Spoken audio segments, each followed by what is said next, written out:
The summer of 1985 came in quietly in Ashford, a small town that preferred its stories simple and its days predictable. On that Sunday morning, the air was heavy with the smell of freshly cut grass and gasoline, the kind of scent that clings to the skin after a long drive. With the windows down, the cicadas were loud enough to drown out the ticking kitchen clock, but not the hum of the refrigerator. It was the hum that Anna Dwyer noticed first when she stepped barefoot onto the cool linoleum pen-in. Hand a notepad pressed against her palm, she stood by the counter, hair still damp from her morning shower, writing the most ordinary list a person could write: milk, eggs, bread, tomatoes, coffee. Her handwriting slanted to the right, quick and decisive. She added a small heart next to coffee, a habit she didn't seem to notice anymore. Michael, her 8-year-old son, sat at the kitchen table, legs swinging under the chair, trying to balance a spoon on his nose. His mother laughed a soft, rolling laugh and told him she'd be back before the ice cream melts. The freezer was already stocked, but promises like that kept a child's world stable. She kissed him on the forehead, a scent of lavender shampoo lingering, and grabbed her keys from the hook by the door. The keys jingled, once a small metallic sound that Michael would later replay in his mind for years without realizing why. The Dwyer family lived on the corner of Birch Street, the kind of road where neighbors waved from porches and lawn sprinklers ticked rhythmically in the summer heat. Anna's car, a blue 1978 Chevy Caprice with a single dent above the left headlight, was parked in the driveway, gleaming faintly under the morning sun. The door closed with the solid, confident thud of older cars,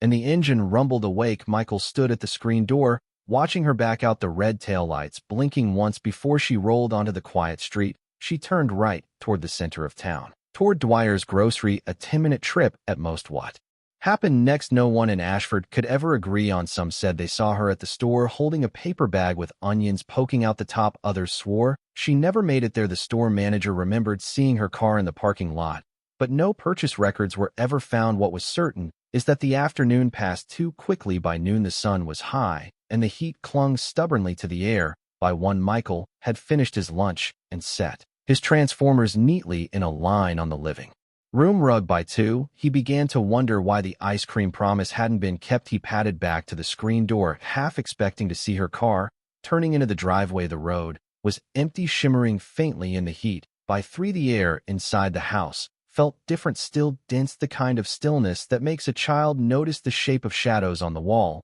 When Michael's father returned from a fishing trip later that afternoon, the question started. Had she stopped by her sister's house? Had she called? The phone sat silent on the kitchen counter, its coiled cord draped like a sleeping snake. By 5 o'clock, Michael could hear the strain in his father's voice. When he called the store, then the neighbors, then the police, his father paced the length of the kitchen, the smell of sun and river water still clinging to his shirt. By 6, the sheriff's deputy arrived, a man with a thick mustache and a notepad, asking questions that didn't seem to have answers. Any reason she'd take a longer route? Was she upset about anything, anyone she might have been meeting? Michael didn't understand the way the deputy looked at his father after each answer, but he could feel something unspoken in the room. It was the same heaviness he would feel years later at funerals, that sense of something irreversible creeping in. That night, the Dwyer house did not sleep. Neighbors came and went, their voices hushed but urgent. Someone brewed coffee, someone else brought over pie. No one touched. The police cruiser idled outside, its headlights off, casting a faint silhouette in the living room curtains. Michael sat on the couch, hugging his knees, watching the way the adults avoided looking at the empty armchair by the window. Every so often, his gaze would drift to the refrigerator, where her grocery list still sat, magnet pinned beside a family photo. The words milk, eggs, bread, tomatoes, coffee stared back at him in her slanted handwriting, as if she might walk through the door any minute to cross them off. The town would later say that was the moment the clock started ticking, not the moment she left, but the moment they all knew she wasn't coming back. That night, the air outside had cooled, the cicadas gone quiet. Somewhere far from Birch Street, the blue Chevy was carrying Anna away from everything she knew. Whether she was behind the wheel or not, no one could say. The night deepened in the darkness. The refrigerator hummed on. By morning, Ashford was no longer quiet. The summer haze was still draped over the streets, but underneath it, the town was moving with a purpose it hadn't known in years, the kind of movement born of urgency, not routine. The sheriff's office sat in the middle of Main Street, wedged between a bakery and a hardware store. By 8 o'clock a.m., its small parking lot was already jammed with pickups and sedans. Inside, the air smelled faintly of burnt coffee and photocopier toner. The hum of the copier was constant. spitting out black and white flyers. Missing Anna Marie Dwyer, 29 years old, last seen leaving her home on Birch Street, 10:14 a.m. July 21st. 1985, driving a blue 1978 Chevrolet Caprice, license plate 6H492J. The stack of papers grew taller, their corners curling slightly in the heat outside. Volunteers gathered in small knots, fanning themselves with folded flyers. The Dwyer's neighbors, people who had known Anna since high school, were suddenly holding clipboards and maps, drawing lines through streets and circles around fields. Check by the river bend. They'll take the old mill road. Has anyone called over to Crescent County? The sheriff's deputy, the same one who had sat in the Dwyer kitchen the night before, now had a bullhorn in his hand. His voice cut across the crowd. We're looking for any sign, tire tracks, clothing, anything that seems out of place. If you find something, don't touch it, call it in. The instructions were simple, but every word carried the weight of possibility. Michael stayed home with his aunt, who kept the blinds half closed and the television on low. He sat on the couch, hugging a pillow, staring at the muted flicker of a soap opera. He wasn't watching. Every so often his aunt would peek through the blinds, scanning for his mother's car, as if it might materialize at the curb. Without explanation, in the kitchen, the grocery list still hung on the fridge. By midday, the search had pushed beyond the edges of town. Pickup trucks bounced down gravel roads, kicking up clouds of dust that hung in the air like ghosts. The July heat pressed hard against the skin, the smell of hot asphalt mixing with the dry sweetness of cut hay. The sheriff led a line of cars toward the stretch of highway where someone thought they'd seen a blue sedan the day before. They slowed at every turnout, eyes scanning the ditches, the tree lines, the fence posts. At one point, a deputy pulled over to inspect a patch of flattened grass. It turned out to be nothing, just a place where a farmer's truck had been parked the week before. But for a moment, everyone had felt that electric pull of maybe. By late afternoon, the town's grocery store became its own kind of command post. The store manager, a soft-spoken man named Howard, swore had seen her car in the lot around 10:30 a.m., but when the receipts were checked, none matched the items on her list. Could she have left before buying anything? One officer asked. Howard hesitated, his gaze drifting toward the front windows. I suppose, but I would have noticed her leaving. We weren't that busy. That was the first fracture in the timeline, the gap between the sighting and the absence of proof. The rumors started early, as they always do. Someone claimed a man in a red baseball cap was seen talking to her in the parking lot. Someone else swore she'd been upset in the days leading up to her disappearance, though no one could agree on what. About a teenage girl said she thought she saw the blue Chevy heading west out of town, but she couldn't be sure. She was on her bike and the sun was in her eyes. Every rumor was noted, written down in looping handwriting in the sheriff's notebook, though most led nowhere. The notebook would eventually fill its pages, curling with the humidity of that summer. As dusk approached, the search began to take on a different quality. The optimism of the morning faded into the thin, tired patience of people who had walked too far under a heavy sun. Flashlights were handed out. A handful of deputies began sweeping wooded areas, the beams of light cutting through branches like slow-moving knives. The night air cooled, but the tension didn't. The sound of crickets replaced the cicadas, and the roads emptied save for the occasional police cruiser rolling slowly through. In the Dwyer living room, Michael watched from the couch as the lights from the cruiser passed over the curtains, each sweep of illumination briefly outlining his aunt's silhouette as she sat at the table, unmoving. By the second night, the search area had stretched into neighboring counties. A deputy at a rural gas station spotted a car he thought matched on his description, but the license plate was wrong. Still, for 30 minutes, the radio chatter surged with urgency until it didn't. The exhaustion was beginning to show. By day 3, fewer volunteers showed up. People had jobs to go back to, kids to watch, fields to tend. The search effort shifted from hopeful to procedural, from well, find her to well,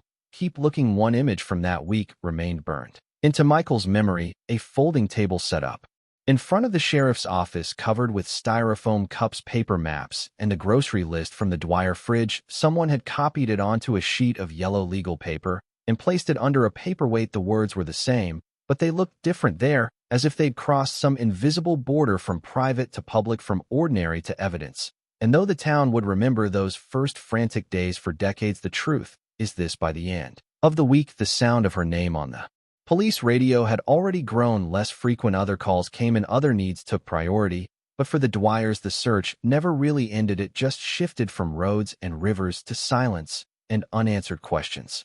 The first year after Anna's disappearance was loud with activity. Police updates neighborhood, visits the whir of the home phone ringing at odd hours. By the second year, it was quieter. By the fifth, it was almost silent. Michael grew up in the shadow of an unanswered question. It was not a question anyone spoke aloud after the first few months, but it lived in the house like another family member. He learned early to read the way his father's jaw tightened when certain songs came on the radio, the way his aunt folded laundry without looking at the window, as if afraid she might see a familiar blue car pulling into the drive. Holidays became strange rituals. On Christmas, there was always one more plate set than necessary. On birthdays, one candle fewer than there should have been. The chair at the head of the table, hers, remained untouched, even when cousins visited, and space was tight. The house itself began to feel like a museum of the last day she was there. The same curtains, the same refrigerator still humming in the corner, the same grocery list yellowing under a magnet, its ink slowly fading, but still legible. Milk, eggs, bread, tomatoes, coffee. Michael would stand in front of it, sometimes tracing the curve of each letter with his eyes. He never touched it, as if contact might erase it. As the years went on, the official search shrank to little more than a file in the sheriff's office. The deputies who'd worked the case retired. The grocery store changed ownership, and the people who claimed they'd seen her that day either moved away or forgot the details. But the family couldn't forget. For them, life split neatly into before and after. Before, the world had weight and color. After, it was thinner somehow, as if the light could no longer hold its place. In high school, Michael learned not to bring her up. Friends would glance away, unsure of what to say. Teachers who'd known his mother would pause when calling roll, as if they might trip over her name, even though it wasn't theirs to say. The silence wasn't cruel, it was worse. It was avoidance, the kind that made her absence feel contagious. There were small private rebellions against forgetting. Every year on July 21st, Michael would walk the route from their old house to the grocery store. He didn't know why he did it. There was nothing to see, no clue to find. But it made the day feel less like a date on a calendar and more like a thread still tied to her. Time moved differently for the missing and their families. The rest of the world counted in years, birthdays, graduations, and paychecks. For the Dwyers, time counted in unanswered phone calls and boxes of old flyers. And the way her clothes went from too soon to touch to too fragile to move, without anyone deciding it. When Michael moved out in his 20s, he took with him one of her sweaters, a faded green cardigan that smelled faintly of cedar from the closet it had lived in for decades. He didn't wear it, he didn't wash it. It was never about the sweater, it was about what it had been close to. Every few years, the phone would ring with what sounded like news: a possible sighting in another state, a woman who matched her description visiting a roadside diner, a tip about a car abandoned on a rural property. Each one stirred something in Michael, a fragile, dangerous thing that felt like hope until it fell apart under scrutiny. He learned to temper his reactions, to say thank you for calling without letting his voice betray the crash that always followed. But late at night, alone in his apartment, he would replay the details until they became indistinguishable from dreams. By the time Michael turned 40, nearly everyone in his mother's generation was gone or fading into age. Even the town seemed to have changed its skin. The grocery store replaced by a chain. The sheriff's office moved to a newer building, Birch Street, lined with houses he didn't recognize. Yet no matter how much the world rebuilt itself, her story stayed frozen. She was still 29, still wearing the white summer blouse she'd left the house, and still driving toward a grocery store on a 10-minute errand. She never returned from one winter evening, sitting alone with the television flickering low. Michael tried to imagine what she might look like if she had survived. Would she have gray streaks in her hair, laugh lines around her eyes? Would she still tilt her head the same way? When she listened, the image felt impossible to hold. He realized then that he only knew her as memory, and memories don't age. It was a cruel trick of time. Everyone else changed, but she remained exactly as she was in 1985, trapped in a loop between Birch Street and somewhere no one could find. And so the decades passed, not with answers, but with the steady, quiet erosion of hope. It wasn't that he stopped caring, it was that caring had become a kind of exhaustion, a place you could not live in every day without breaking. Michael lived in the in-between, not mourning, not forgetting, just existing in the long shadow of someone who was still out there, somewhere or nowhere at all. The day the call came was unremarkable. It was late February, the kind of winter afternoon where the light fades early and the cold feels heavier than the air should allow. Michael was in his kitchen rinsing out a coffee cup, the radio mumbling faintly in the background. He wasn't thinking about his mother that day. That in itself was rare enough to feel like progress. The phone rang. The number was unfamiliar. The area code, not local. He almost didn't answer. Mr. Dwyer. The voice was male, steady but not casual. This is Detective Aaron, Leeds State Police Cold Case Division. I'm calling because we believe we've located your mother's vehicle. The sentence landed like something dropped from a great height. Michael gripped the edge of the counter without realizing it, the ceramic mug still in his other hand. For a long moment, he didn't say anything. We're 104 miles from Ashford, a rural property outside Franklin County, and when 2 days ago, a survey crew came across it while clearing overgrowth for a new service road. It was off the grid, hard to get to. Look, we'd like you to come down, see it for yourself. The drive felt like moving backward in time, not just in miles, but in years. He passed fields still sleeping under frost, towns so small the gas stations doubled as diners. The detective had given him directions that avoided the main highways, guiding him instead through narrowing roads and long stretches of nothing. Finally, a dirt track turned off into the trees, a thin ribbon of tire ruts cut through weeds taller than his waist. Up ahead, through the tangled winter branches, was the faint glint of something metallic. The car was there, crouched low in the field like an animal that had been hiding for decades. The blue paint had dulled to something closer to slate, flaked away in places to reveal streaks of rust. The windows were fogged from the inside, clouded by years of condensation, and dust. Weeds curled around the wheels, their roots pressing into the soft earth beneath. It was without question the 1978 Chevy Caprice, the same dent above the left headlight, the same license plate. Michael stood still, the cold biting at his fingers, the air tasting faintly of iron and wet earth.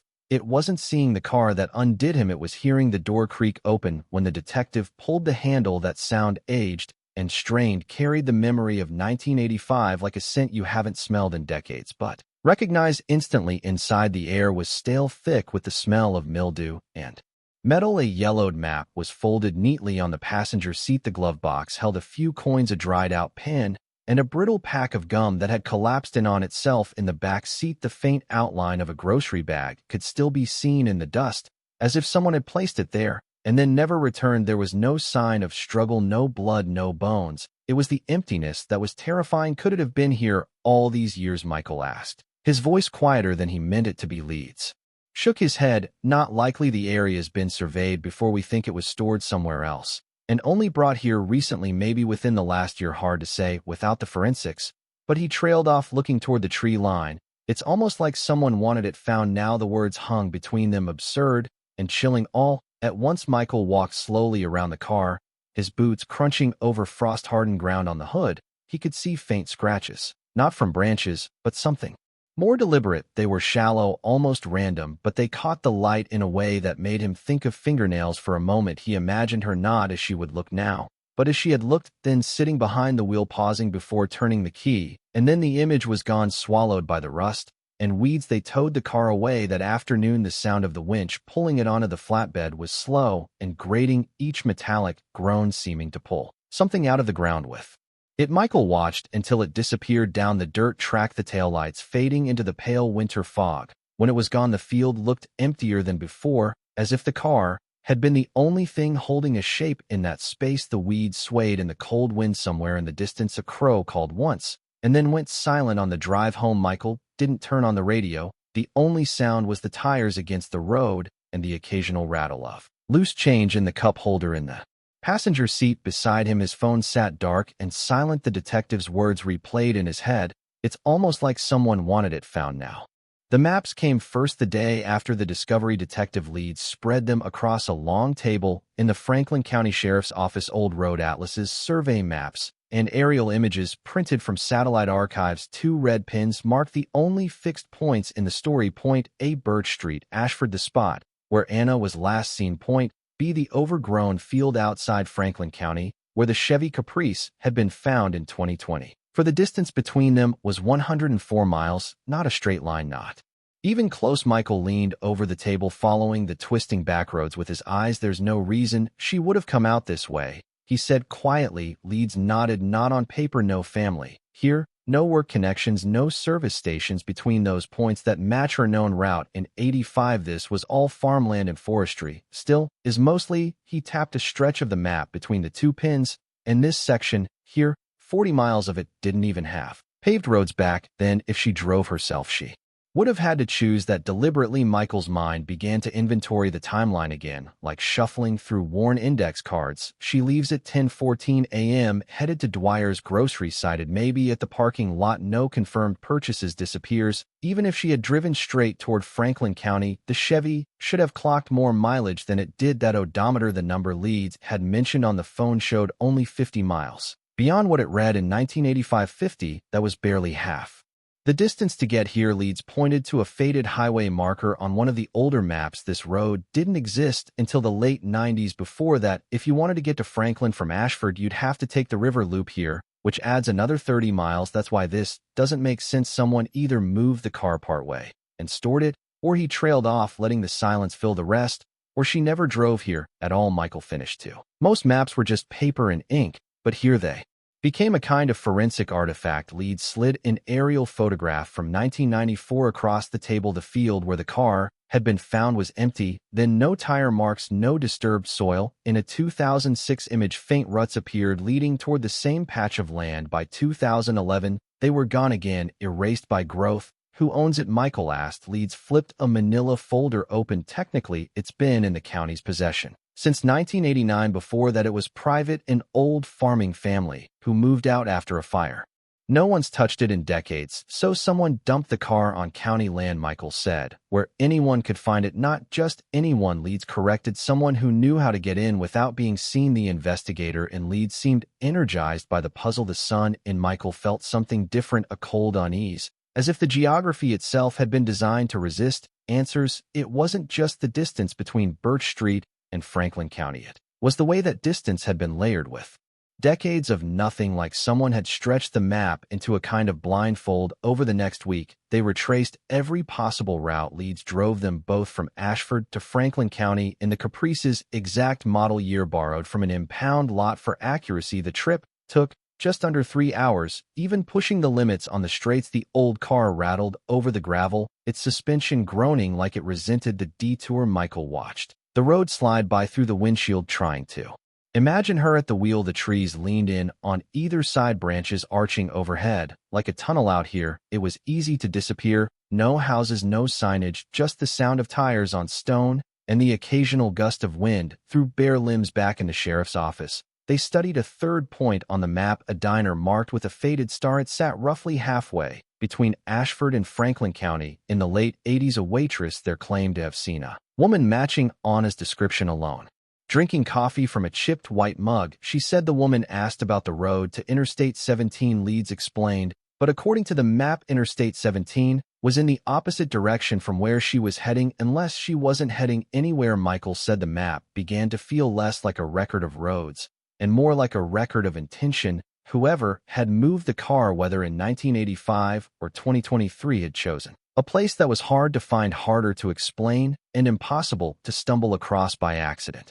The field in Franklin County wasn't just a location, it was a message. The question was for whom? By the end of the week, Michael had a copy of the map pinned to the wall of his apartment. The two red pins glared at him every time he passed between them, stretched a blankness that no theory could fill. Not yet. He thought about Leeds' words again. Someone wanted it found now. The map, the distance, the odometer, all of it pointed to the same quiet, terrifying conclusion. If the car had been hidden for decades, someone had kept it safe, and that meant someone somewhere had known the truth all along.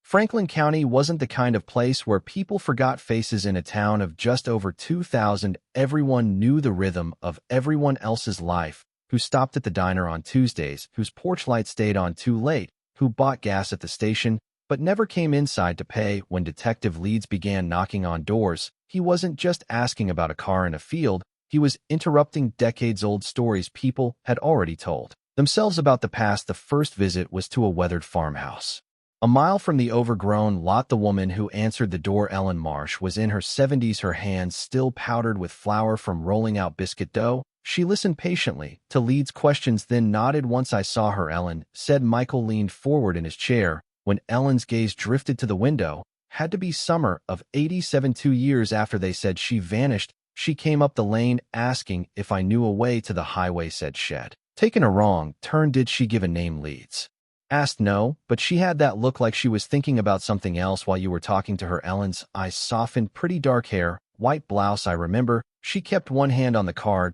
door the whole time like she wasn't planning to stay long. It matched the description, it matched the blouse. But the year was wrong, and the odometer readings made the sighting impossible unless the car had been stored and driven in small, deliberate intervals. A mile further down the road, they met Samuel Buck Hargrave, a retired truck driver whose property bordered the field where the car was found. His memory was clear, in some places clouded, in others late fall, maybe 89 or 90. I saw headlights out there one night, he said, pointing toward the weeds beyond his porch. Didn't think much of it, figured kids fooling around or someone dumping trash back. Then people leave all kinds of junk in the fields. Did you see the car? Leeds asked. Buck shook his head. Just lights. Heard a door slam, then nothing. No engine sound when they left, like it just stopped being there. Michael thought about that, how a sound can be more suspicious in its absence than its presence. Some stories bordered on the eerie. At the Franklin County Historical Society, an amateur archivist named Ruth Stevens swore she remembered a woman matching Anna's photo sitting alone in the back booth of the diner in 1991.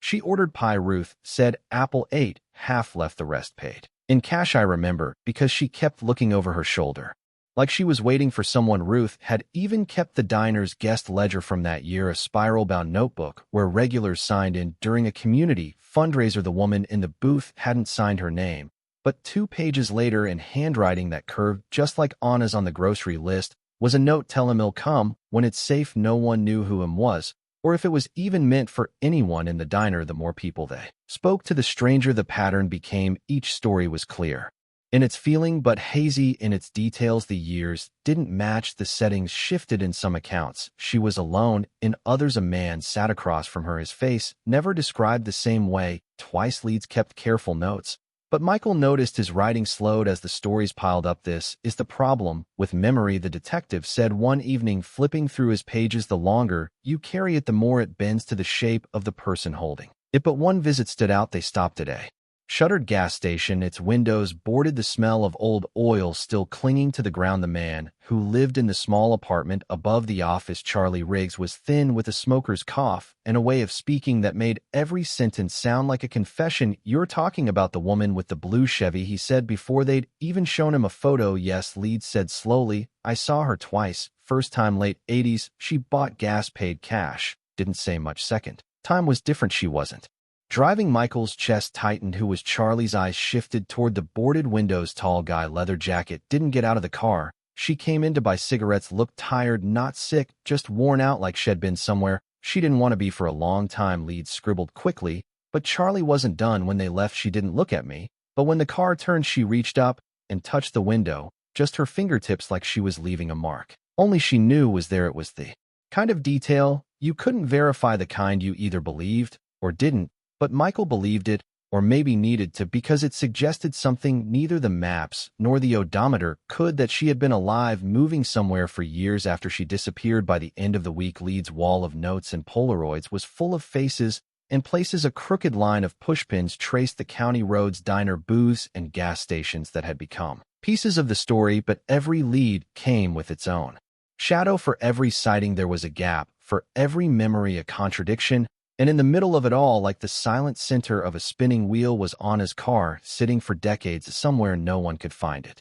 The longer a person is missing, the more the truth becomes a mirror, and everyone looking into it sees a different reflection. By 2024, almost 40 years after Anna vanished, her case wasn't just an unsolved disappearance. It was a story rewritten in whispers, in diner conversations, in the low murmur of neighbors leaning over fences. Some theories had been around since day one, others were born the moment her car was found. All of them had their own gravity. Theory 1, she left on purpose, the cleanest version of the story. Anna Dwyer, wife, mother, small-town daughter, decided she'd had enough of the life laid out for her. A short grocery trip was the perfect window to leave, without confrontation. The argument for it was simple: no sign of struggle, no forced entry on the car, no broken glass, no blood. She'd taken her purse with her, but the argument fell apart under closer light. She'd left behind her son, not for a weekend, not for a new start with weekend visits, but completely. Those who knew her swore it was impossible. If she wanted to leave, Ellen Marsh had told Leeds she'd have taken Michael with her. That's not the kind of woman she was.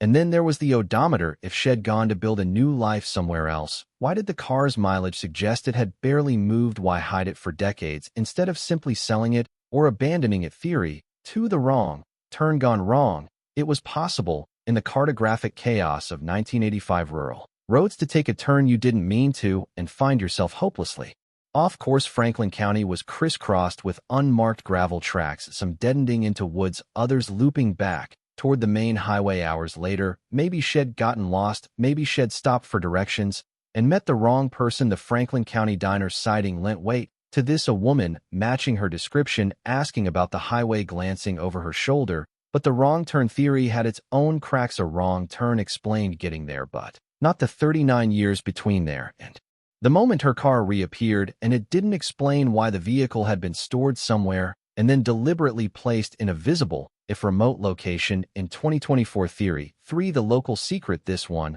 was darker, whispered with a kind of superstition. Some believed Anna had crossed paths with someone from Franklin County who didn't want her there, not a stranger, but a familiar name in the small-town web of cousins, churchgoers, and neighbors. This theory fed on the accounts from people like Buck Hargrave. Headlights in the field at night, a door slamming in the distance. It suggested that someone had been keeping both her and the car hidden, perhaps with the help of others. The trouble was the Franklin County locals weren't talking, at least not to the police. Leeds noticed it early, the way conversations would shift when he brought up certain family names, the way some people would answer his questions while staring just past his shoulder. Theory 4. She was being followed. Michael had turned this one over in his mind more than once. The man in the red cap in the grocery store parking lot, the tall man in a leather jacket from Charlie Rigg's account. The possibility that her trip that morning had been shadowed from the start. If she'd noticed someone following her, she might have altered her route, tried to lose them, and in doing so driven herself straight into a place she didn't know. This theory meshed neatly with the sightings, where she seemed tense,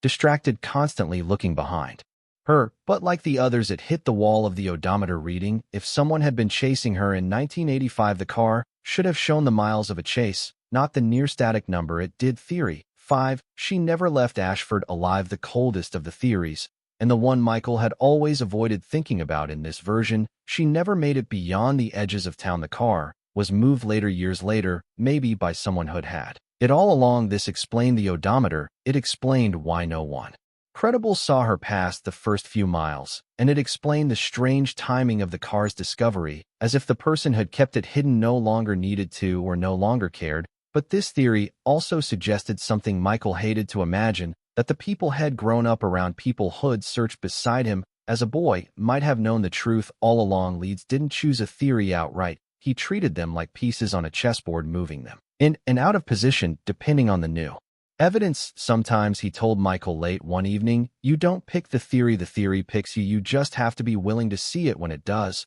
But Michael noticed something else in all these versions, something no one talked about directly. In every theory, no matter how the details changed, the car wasn't just transportation, it was a container, a vessel that had carried her into a different story, then sat in the dark for decades holding its own silence, and now it had been placed back into the open like a prop, returned to the stage in the middle of the play. Whoever did it hadn't just wanted it gone, they'd wanted it seen. The letter arrived in the summer of 1993, 8 years after Anna disappeared, long after the search had become a background hum in the Dwyer family's life. By then, Michael was 16, tall, restless, and already learning the unspoken rules of carrying a loss that was never confirmed. It came in the mail like any other envelope, mixed in with bills and a grocery flyer, no return address, postmarked from 2 states away. The handwriting on the front was neat, deliberate, unfamiliar. Michael's father opened it at the kitchen table. He didn't read it aloud at first, just stared at it jaw tight before sliding it across to Michael. Inside was a single sheet of paper, the ink slightly faded, as if it had been written with a pen that was nearly dry. The message was short. She didn't mean to go that far. No signature, no date, no explanation. It was a strange sentence, too short to be useful, too long to dismiss. It wasn't quite an admission, wasn't quite a clue, but it had weight. She, of course, could only mean Anna didn't mean suggested she'd gone somewhere unintentionally, go that far. Far from where? From Birch Street, from Ashford, from home. Entirely, the words sounded like something overheard in a conversation, not meant for you, a fragment ripped out of context. The envelope itself was examined by local police, No fingerprints. The postmark was blurred, as if the stamp machine had been pressed too hard. The town where it originated was small, rural, much like Ashford, and about 300 miles from Franklin County. That distance didn't make sense unless the person who sent it had been keeping the car somewhere else entirely before moving it years later. Michael kept the letter. He slid it into a clear plastic sleeve and tucked it inside a shoebox with the few physical things left of his mother: a school photo, a birthday card she'd written to him the year before she vanished, and a pressed wildflower she'd once slipped between the pages of his library book. Sometimes, late at night, he'd take the letter out and read it over and over, as if repetition could stretch the meaning into something solid. But it never changed. If it was a clue, it was a cruel one, offering the idea of knowledge without the substance of it. Detective Leeds didn't see the letter until after the car was found in 2024. Michael had kept it private for years, partly because the police back in '93 had dismissed it as a hoax. But when Leeds read it, he didn't laugh. He didn't even blink. "It's too careful," he said, running his finger along the neat handwriting. "People who send hoax letters ramble. They tell stories. Whoever wrote this wanted to say exactly one thing, no more, no less. That's intentional." Leeds had it tested with modern forensics, something unavailable in the early '90s. The results were frustratingly inconclusive. The ink matched common ballpoint formulas sold in the late '80s and early '90s. The paper was standard letter stock. No watermark, no DNA could be lifted from the surface. After 30 years of handling, what they did find was a faint indentation on the back of the page, as if it had been written on top of another sheet of paper with a different message under angled light. The ghost of a word appeared. Mile. The rest was too faint to read. It wasn't much, but it was something. A sentence that might mean nothing, an indentation that might mean everything. The letter reopened a thought Michael had buried years earlier, that maybe somewhere his mother had been alive after 1985, that maybe she hadn't died that day but had been taken or lost, or trapped in some other life she couldn't escape. It was dangerous to think this way, dangerous because hope after so long could feel like a trick.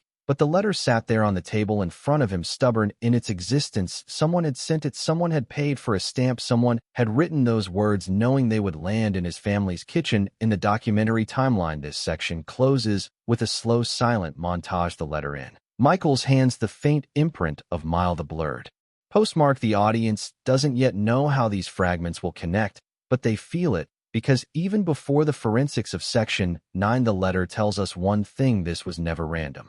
The Chevy Caprice didn't go straight to an impound lot. Leeds had it hauled to the state police forensic garage, a cavernous building that smelled faintly of motor oil and disinfectant under the harsh white lights. The car looked smaller, stripped of the drama it carried in the field. Here, it was just metal and fabric and rust.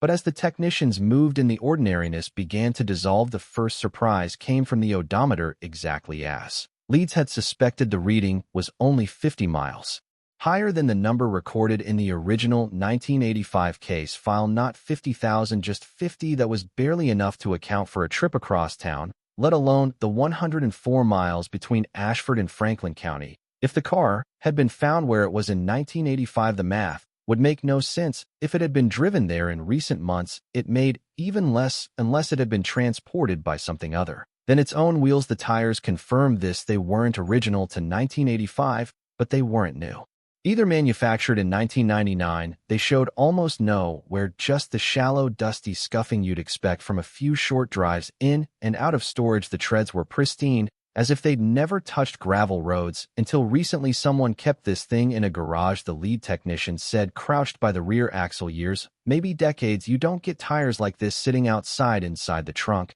they found something stranger. Folded under the spare tire was a section of heavy plastic sheeting, yellowed with age, its edges brittle. There was no dirt on it, no leaves, no bugs, which meant it hadn't been sitting in that trunk for long.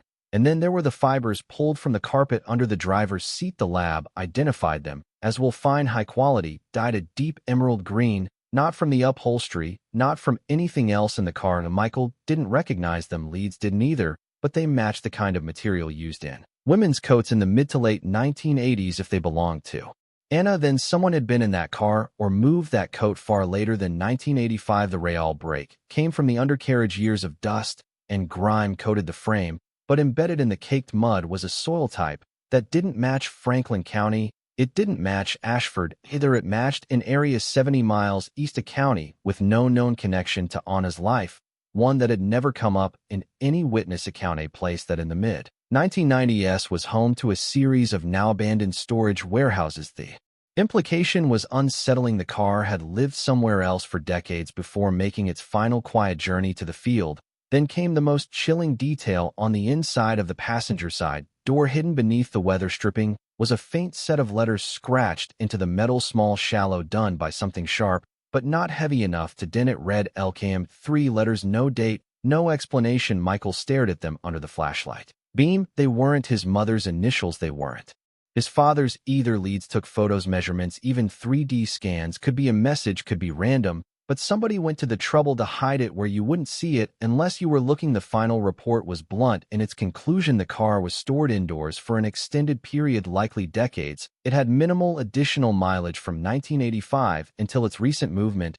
It was relocated shortly before its discovery in 2020. For the presence of fibers and soil samples indicates multiple locations beyond the known disappearance and recovery sites. In other words, the Chevy Caprice hadn't been sitting in that field for 40 years. It had been kept somewhere, preserved, and then placed there with intent. When Michael read the report, a single question lodged in his mind and refused to leave. Why hide the car for so long and then make it visible? It was a question without an answer yet, but it changed the way he thought about everything that had come before. If the car had been kept, it meant someone had cared enough to keep it. That care could mean protection, or it could mean possession, and possession after decades was almost always about control. For the first time since his mother vanished, Michael felt a sharp edge to the grief. Someone had been playing a game for nearly 40 years and had only just been invited to notice. It surfaced by accident, not from a tip, not from a hidden archive, but from a cardboard evidence box pulled out of a forgotten storage closet at the Ashford Police Department. The box was labeled in faded black marker Dwyer Anna 1985-1990 MISC. Most of it was routine photocopied witness statements, handwritten notes from deputies Hood, since retired, a stack of old flyers curling at the edges, but at the very bottom beneath a manila folder labeled unverified sightings was a small white envelope. Inside was a single Polaroid photograph. The image was grainy, the colors dulled by age. It showed the interior of a roadside diner, vinyl booths, a Formica counter, a wall clock. Frozen at 347 in the near booth, just left of center frame, sat a woman, dark hair, white blouse. She wasn't smiling, she wasn't looking at the camera. Her gaze was angled slightly to her right, towards something or someone just outside the shot. The plate in front of her held a half-eaten slice of pie, its filling a dark, indistinct blur in the photo's faded palette. A coffee cup sat close to her right hand, steam invisible, but implied by the position of her fingers wrapped around the handle. Michael's breath caught the moment he saw it. "It's her," he said almost too quickly. Leeds didn't answer right away. He studied the photo in silence, then pulled out a magnifier. "The resemblance is strong," he admitted, "but we can't say for certain. Without context, no date stamp on the Polaroid, no back inscription. Could have been taken anywhere from the late 80s to early 90s. The angle was awkward, the kind you get when a photo is taken without the subject's knowledge. The shot was slightly tilted, as if whoever held the camera had been trying to be casual, maybe pretending to photograph something else, but the framing told a different story. The woman was the center, whether she knew it or not. Michael noticed something else, something the naked eye might miss reflected in the diner window. Faint and ghost-like was another figure, just a sliver, the curve of a shoulder, a shadow of a jawline. Could be the photographer, Leeds said, or could be the person she's looking at. The reflection was too distorted to tell, but the shape of it, tall, squared, matched the vague descriptions from earlier witness accounts. The man in the leather jacket, the man in the red cap. The Polaroid's location in the file raised its own questions. The envelope it came in was marked simply submitted anonymously 1987. No sender's name, no covering letter, just the photo. If it was Anna, then someone knew where she was in 1987. If it wasn't her, then someone had gone to the trouble of planting a false lead and had managed to get it into the police file without ever being identified. Forensic analysis of the Polaroid revealed frustratingly little. The film stock match type sold between 1986 and 1990. The wall clock in the photo was a model popular in Midwest diners during that era, but also sold nationally. The booth's upholstery was deep red, a style still used in dozens of roadside cafes, but one detail stood out: the sugar dispenser on the table. Unlike most, it wasn't the standard glass and metal style. It was a ceramic jar with a painted green stripe traced back to a single manufacturer in Ohio. Wasn't Ashford, Ohio, wasn't Franklin County, Ohio, was somewhere else entirely. Michael stared at the photo for hours that night. He imagined her sitting there, fork paused midair, eyes catching on something that made her shoulders tense. He imagined her leaving the pie unfinished because she had somewhere to be or someone she didn't want to see. He imagined her looking up to find someone watching her through a window, through a lens, through decades. In the documentaries cut, this section would linger on the Polaroid. The shot would slowly zoom in past the plate, past the clock, into the woman's eyes, holding long enough for the audience to start feeling the pull Michael felt. Then it would cut sharply back to reality, leads sliding the photo into a new evidence sleeve. His voice low. If this is her, he said, then she wasn't gone. Not in 85, not even in 87. The pause that followed was heavier than anything else in the room.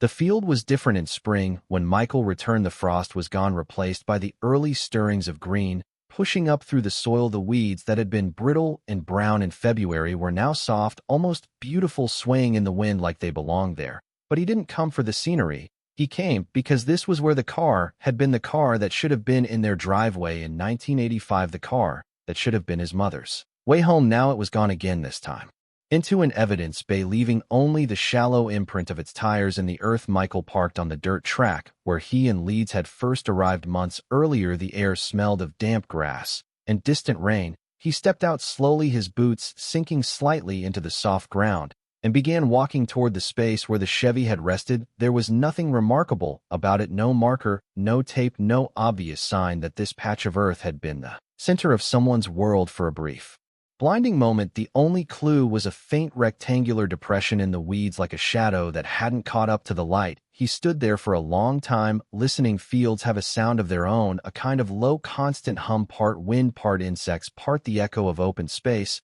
It was the kind of sound that made you aware of your own heartbeat. In 1985, his mother had been alive. In 2024, her car had been alive. Now, standing here, he felt like both had slipped away again, leaving him with nothing but a space in the grass. The drive out here was still fresh in his mind, the way the road narrowed, the way the trees seemed to fold in as you approached, as if keeping the place hidden until the last possible moment. He tried to imagine someone bringing the car here in the dead of night. Would they have stopped where he was standing now? Would they have taken one last look before walking away? Would they have known or cared that the person who loved that car most would one day stand in the same spot?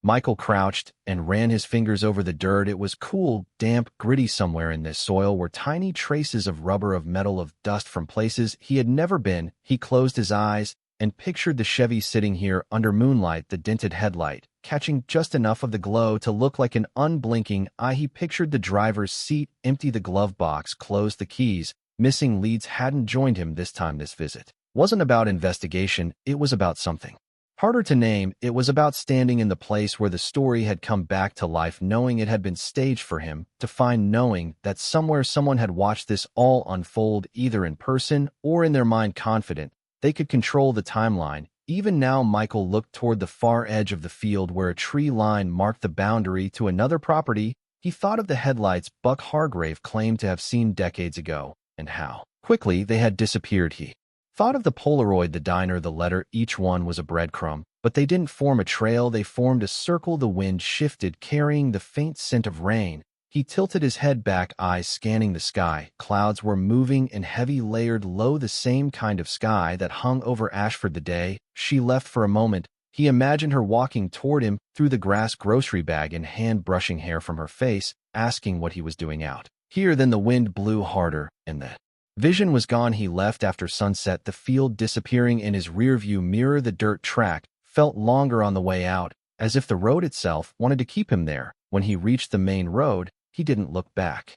Every missing person leaves behind two versions of themselves. The first is the one they were, flesh, voice, memory, laughter. The second is the one they become, a photograph on a flyer, a headline in a yellowing newspaper, a name spoken more quietly. As the years pass, for families, the second version is harder to live with than the first. To lose it changes shape. Depending on who is telling the story, it becomes part of you, whether you want it to or not. Michael once thought losing someone meant drawing a hard line before and after, but with the missing there is no clean divide. The loss loops back on itself, twisting through days and years, resurfacing without warning. You can be in a grocery store 30 years later, and suddenly feel the echo of the person you last saw there. You can hear their laugh in a stranger's voice and find yourself frozen in place. And you can open your mailbox and find a sentence she didn't mean to go that far that unravels decades of fragile acceptance for the rest of us. A case like Anna Dwyer's is a mystery for Michael. It is a language he has had to learn, one where every object, every place, every chance conversation carries the possibility of meaning. The Chevy Caprice isn't just a car, the Polaroid isn't just a photograph, even the geography of Franklin County isn't just land, it's a coded message waiting for someone to read it. The cruelest part is how much of this inheritance is invisible. It doesn't look like anything to a stranger. A grocery list on a fridge is just paper and ink. A dent above a headlight is just damage from a parking lot scrape. But to the ones left behind, these are not random details. They are sacred. They are the last coordinates of a life interrupted. In the months after the car was found, Michael began to notice how often people used the word closure. Friends said they hoped he'd get closure. Reporters asked if finding the Chevy felt like a step toward closure. But closure is a door you can't shut when there's still someone on the other side. And in cases like this, that door doesn't even exist. There is only the hallway, long, dimly lit, with no way of knowing if it will ever end. The legacy of the missing isn't just absence. It's a kind of haunting that moves with you. You inherit their unfinished sentences. You inherit their silences. You inherit the questions they never got to answer. Some people inherit land. Others inherit money. Michael inherited a story, one he didn't ask for, one that may never be complete, one that someone has been rewriting for nearly 40 years. There is a photograph in Michael's apartment now, not the Polaroid, but a framed picture of his mother taken at a family picnic in 1984. She's holding a plate of food, smiling at someone just out of frame. The background is a blur of trees and sky. He keeps it by the window where the light hits it in the mornings. Sometimes he catches himself glancing at it before he leaves the house, as if she might notice, as if she might nod. In the final moments of the documentary, the camera would return to the grocery list still in the police evidence file, the ink faint but visible: milk, eggs, bread, tomatoes, coffee. It's the most ordinary object in the entire case, and the most powerful, because it's the thing she meant to do, the thing she never finished. And maybe somewhere the person who took her still knows why. The shot would hold on the list for a few seconds too long, letting the silence stretch until the hum of the refrigerator from 1985 bleeds faintly into the background. The same hum that began this story, the sound of something still running even when no one is there.